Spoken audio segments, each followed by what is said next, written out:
Hello and welcome back to the Lore Raider.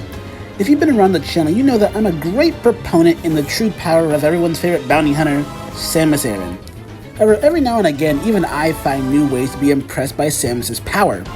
First, she was infinite speed, then immeasurable speed thanks to the power of ghost scaling in Metroid. Then we realize she has 5 times power amps that she gets semi-regularly. And as you guessed, today is no different. For today, we'll be discussing how Samus is very, very difficult to kill, and she may get to decide if she's killed at all. Now, many of you may be surprised to hear this, but Samus Aran has actually been killed 3 times over the course of the Metroid series, and to fight death a further 2 times. Now, those 2 times, being able to survive Phazon corruption for a month, and shrugging off X-Parasite infection for the better part of a day are both extremely impressive feats in and of themselves and a testament to Samus' sheer willpower. However, explaining Samus' return from the dead will require a little more explanation than that, and as such we will break down each instance case by case. The first example can be found during the events of her Zero mission to planet Zebes.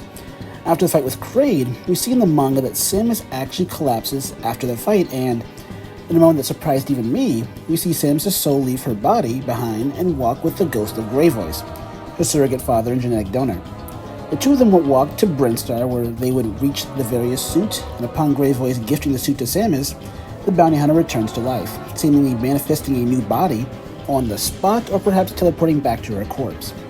This shows that upon death, Samus' soul can simply linger, no doubt thanks to her being part Chozo, and collecting power-ups are enough to revive her.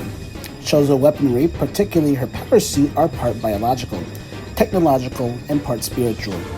It is likely that this combination allowed her to give her body a sort of spiritual jumpstart of sorts that have brought her back to life.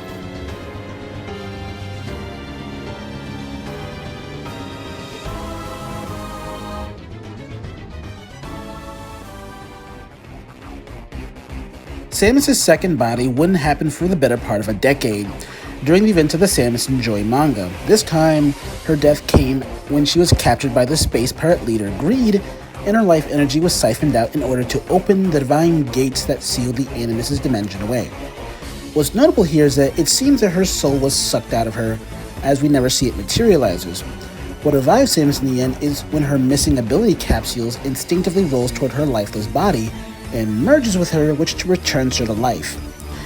The idea that her own suit abilities would be responsible for her revival lends further credence that gaining abilities gives her a sort of jumpstart, and more importantly, her own abilities are confirmed here to have some level of will and some level of Samus' consciousness is retained in her individual abilities. Very interesting. The final death of Samus Aran is also the most famous. It would occur at the end of Metroid Dread after Samus fought and lost to Ravenbeak himself. After taunting her, Ravenbeak would literally choke the life out of Samus until she died, and we know she died given her visor shut down. Whether you believe out of rage Samus' soul simply re-entered her body, or the unlocking of her Metroid suit simply gave her a spiritual jumpstart, Samus returned to life, and as we all know, beat the hell out of Ravenbeak. In perhaps one of the coolest cutscenes in Metroid history, if I may say so myself. In conclusion, Samus Aran can die and simply choose not to. Whether it be walking back into her body, becoming so enraged she returns out of spite, collecting some upgrade as a ghost, or those upgrades connecting with her dead body, Samus has a plethora of ways to return from the dead. Given Samus is a character who gets 5 times stronger from rage amps consistently, any character who manages to kill Samus the first time is in for a tougher fight in round 2 if they did manage to completely put her body out of commission. Man, I love Metroid and I love my job. But that's all from me. You know how I leave you. Be safe, be wise, and please pray for a true peace in space.